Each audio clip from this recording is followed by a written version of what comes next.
good morning! Today po kasi pupunta kami ng Alabang ngayon. So, mayroon kaming customer doon na gustong magpa-shampoo. So, ipagsa-shampoo natin siya. Yan. So, wala kasi kaming demo ngayon. So, baka makakalambing ako sa kanya ng demo. Always ready naman kami. Lagi namin dala yung aming demo yun. Yan, naiwan ko pala yung aking relo. Nagmamadali na. Tayo po muna yung manalangin. Madakilang Diyos ang mga pangyarihan sa lahat. Papasalamat po kami sa napakagandang umaga na pinagkaloob mo po sa aming mag-asawa, Panginoon.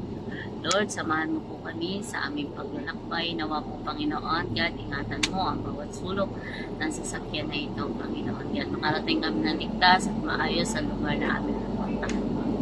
Lord, bigyan mo kami ng lakas ng aming pisikal na katawan upang magawa namin ang aming trabaho, Panginoon. Sa iyo namin, Lord, tinataas lahat. Pinabalik ko ulit pasasalamat sa iyong dakilang pangalan, Jesus. Amen.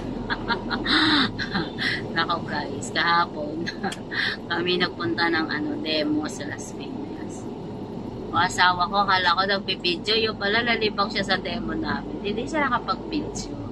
Wala tuloy kaming wala tuloy akong video noong pagdating ng hapon. Nahanap ko sa kanya. Wala daw. Daw siya nakapag-video. Tapos pag-uwi namin dito, syempre nalibang naman ako sa pakipag-engage. Tapos nanood ako ng live. Nung hapon, nagluto ako ng kanin. Tsaka ininit ko lang yung ulam namin kasi meron pa kaming ulam. Nakalimutan ko. Tapos hindi rin siya nangamoy. Kaya sabi ko, wala talaga sa isip ko na ako'y nagsasaing. E di ngayon, sabi ko, bigla akong naalala, siguro mga alas 7 na ng gabi. Naka-live na sila sa Rated R, sila Ma'am Ashley, nandoon sa nalibang ako sa kanilang kwentuhan kasi napatambay ako sa kanila. Bigla kasi nandoon si Ma'am Marie, si Ma'am Marie Agno Hartley. Nandoon sila, nagkukwentuhan sila. Nalibang ako, nako, Diyos ko. Alala kong bigla yung sinain ko hanggang ibabaw na yun. Puti yung ibabaw, medyo brown-brown pa. Pagdating doon sa likod at saka sa gilid, talagang as in talagang siya, yung itim na itim. Diyos ko, kaya hindi ko na yung sinain ko talaga nakasalang pa.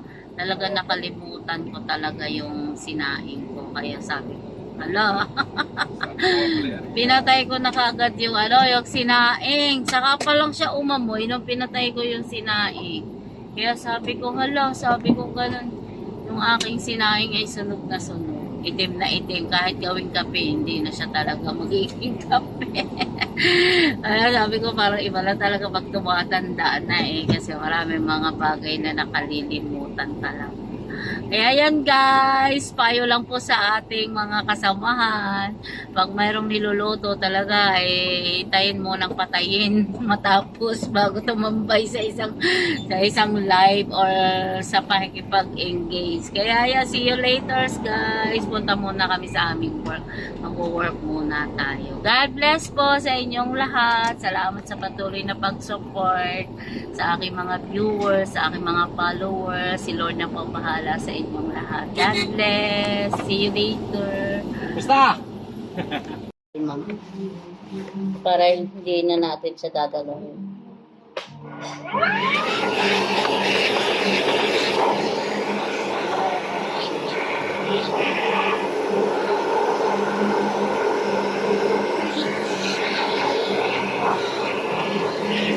May extra belt na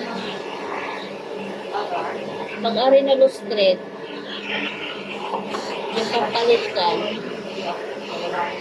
ha?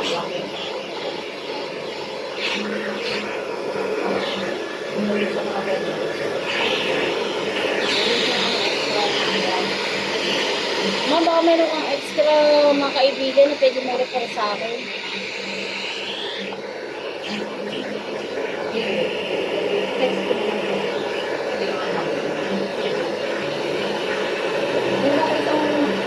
Bumili sa'yo Oo nga ma'am. Sabi niya, papademo siya ng steamer hanggang ngayon hindi pa. Oo, ma'am. Sabi nga para renovate daw siya ng bahay niya. Pero hindi pa ko ulit nakarating sa bahay niya. Simula noon. Natawagan ko na nga yun at baka Jupor ano na rin siguro yung rainbow niya. Kasi magkasunod na kayo nang bumili. Inaano ko ng... Hindi, okay lang man.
Ano ma? Guys, kain po tayo ng avocado. Ito po yung natirang avocado na binili ko nung isang araw. Kadarating lang namin sa work. Kaya ayan guys, kain tayo ng avocado. So nandito na kami sa bahay. Kadarating lang namin. Parang nag-ubang ako. Kaya sabi ko, kain tayo ng avocado. Kami sa Alabang, di natuloy yung ano namin kasi andun pala yung mga apo niya. Kaya dumiretso na lang kami doon sa customer service visit namin sa Las Piñas. Kasi tumawag siya na yung kanya daw rainbow ay hindi daw umaandar. Umaandar naman. Ayan guys, sabi ko i-pull out ko na rin kasi joke for customer service na rin kasi 2015 pa yung machine niya. Yan, pagdating ko dito, pagod na pagod. Gutom na gutom ako guys. So, kain tayo ng avocado. Ganyan kasi ako kumakain ng avocado. Minsan hindi ko siya minimix. Mas gusto ko yung parang nakasawsaw lang siya sa gatas. Ewan ko ba kung kayo lang wala kaming trabaho. Hindi masyadong natuloy yung trabaho na parang pakiramdam ko ako'y pagod na pagod. Pero kapag mayroon naman akong trabaho, parang ang lakas-lakas ko, parang wala akong nararamdaman na masakit sa aking katawan. Pero dahil hindi natuloy yung aming trabaho ngayon, dahil nandun daw yung kanyang mga apo, sa sasakyan, wala akong ginawa kundi matulog. Kaya pagbaba ko dito sa bahay, parang sasakit yung mga butok ko, yung mga laman-laman ko. Parang mas pagod na pagod ako kapag wala akong ginagawa. Hindi ko lang alam guys kung ito ba'y sign ng aking pagtanda dahil nararamdaman ko yung ganun. Pero dati hindi ko naman to na-experience parang energetic ako. Pero ngayon dahil hindi natuloy yung aming pagsashampoo, yung aming paglilinis, parang pakiramdam ko ako'y pagod na pagod. Yan. Although mayroon na kaming din na na customer, hindi ko naman lang naman yung pinull out ko lang naman yung machine niya kasi hindi nga daw umaandar. Yan. Pero pagdating ko naman doon, umaandar naman. Pero sabi ko, pa-check na rin natin sa office. Yun. Pagdating ko dito, gusto kong matulog, ganun, pero nagutom ako, kaya yan, kumain ako ng avocado. May nakita pa ako sa rep namin na avocado, overripe na nga ayan guys, sinawsaw ko na lang sa gatas. Yan, ganyan ako pag kumakain ng avocado.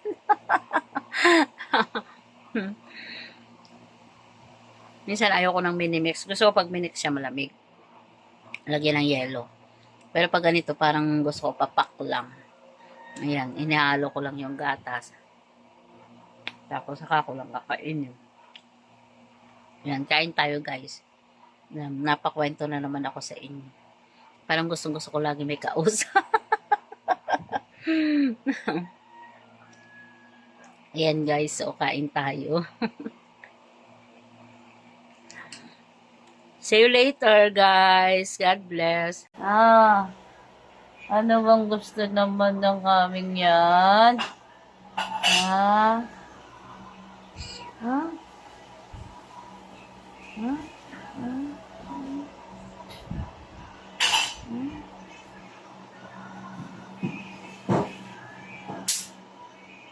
Ha?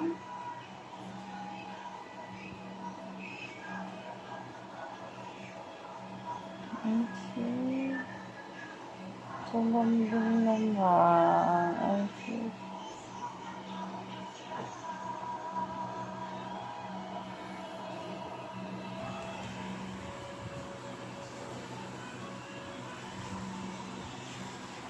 Ha? Ah.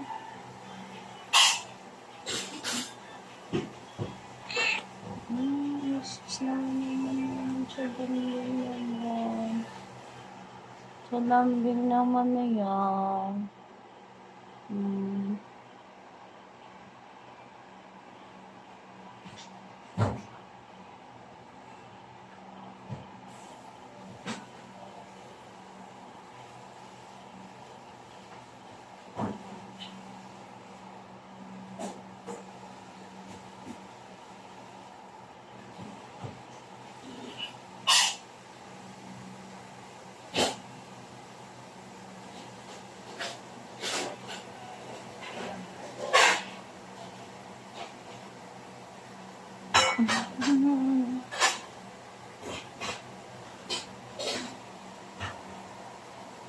Hello, anong name mo?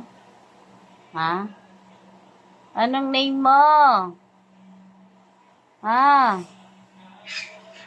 Hoy, anong name mo?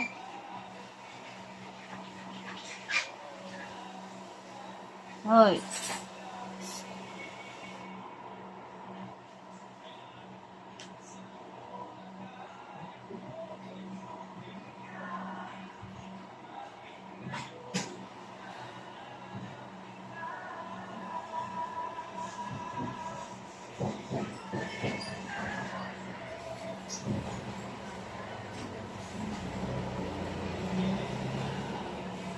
Hoy. Hoy. Hoy, ang cute ng iyong mata. Ay, sus. Awag, tulog-tulog na.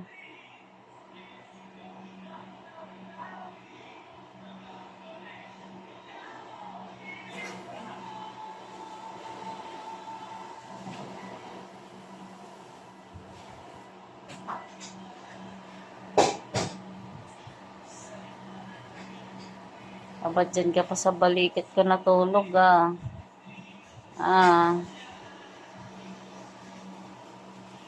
Sus, yan ka pa natulog. Ha?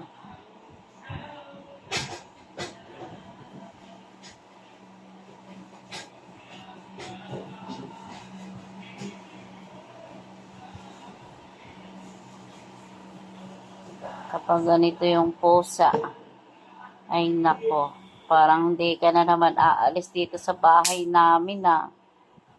Parang dito ka na naman titira. Ha? Ha? Dito ka na rin titira sa bahay namin? Ha? Uy. Uy. Uy. Uy. Uy. Aba. Dahil masama ang aking pakiramdam today, yung asawa ko yung nagluto. Ano pangalan sa luto mo na to, mahal? Oh. Ha? Ano pangalan sa luto mo? Calderobo. Calderobo daw po yung lutong ito. Siya po yung nagluto. Busy sa kanya pagluluto. Oh, guys. Asawa ko pag hindi ako nakapagluto, siya po yung nagluluto dito sa amin. Kasi natamad po akong kumilos. Kaya siya po ngayon yung magluluto. May manok ko din eh. Luwid na ulit isang aldan. Ang tubig. Magpapaligpit na siya ng lamesa. At kami daw po ay kakain na. Oras na. Gutom na. Uwi dyan na. Gutom na daw yung aking asawa. Siya na po yung nagloto at baka daw po masulog na naman daw yung aking sinaing. Magkadami pagsabaw. Sa gawa madaming sabaw yan. Ganun ba yun? So, mas maraming sabaw yan. Maghahanda na rin po siya ng pagkain namin. Sasandok na siya, parang kami kakain na. Yan, naghahanda na po ng pagkain ng aking asawa. Kain tayo, ito po yung aming ulam. Calderobo daw po itong ulam na to. Kila po tayo. Dakilang Diyos ang mga makapangyarihan sa lahat. Nagpapasalamat po kami sa bawat biyaya na pinagkaloob mo po sa aming Panginoon. Salamat sa kalakasan ng aming pisikal na katawan na patuloy mong binibigay sa amin. Nawa po, Panginoon, ang aming pagkain na ito nagsilbing kalusog at kalakasan ng aming katawan. Panginoon, salamat, Ama, sa iyong mga pagpapala, sa bawat blessing, Panginoon. Patuloy mo yung buhos pagpapala sa tahanang ito at sa bawat isa, Panginoon. Sa inamin daw tinataas sa lahat, binabalik papulit pa sa salamat sa iyong dakilang Panginoon. Amen. Okay yan. Kain na. Harang nyo. Harang nyo. Ha? Kaya daw siya kakain. Ano kakain? Kain tayo, guys. So, yung asawa ko yung nagluto ng aming ulam. Ako lang nagsaing, siya yung nagharap.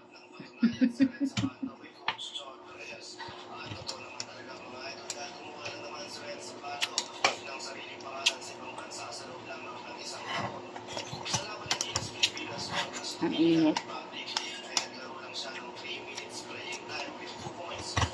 Ba't di ka pa kakain, nak?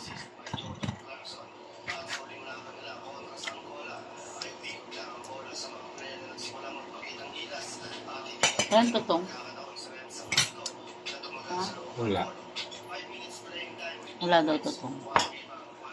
Kasi kagabi sunog yung aking sinain.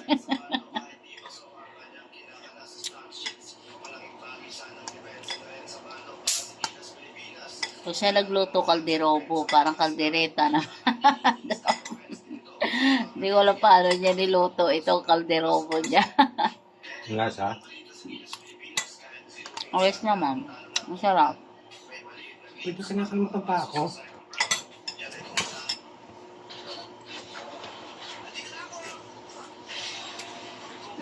Ano ba?